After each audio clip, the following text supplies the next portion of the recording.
Мен хәтерлим,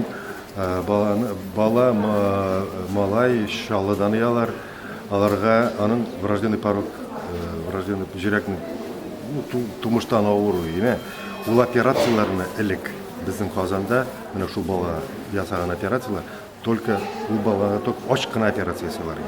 То есть кисеп, жүрәкне ачып, менә шулай. И уже менә безнең Россиядә, уже Европа, жер шарында бул операцияны менә эндоваскулярны эшли башлаганнар уже 6-7 ел эшләрләр инде, элек.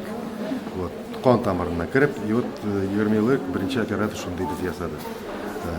Кисмичә, текмичә, кан тамырына кирип, специальный баллон белән шул тумыштан жүрәк авыруны без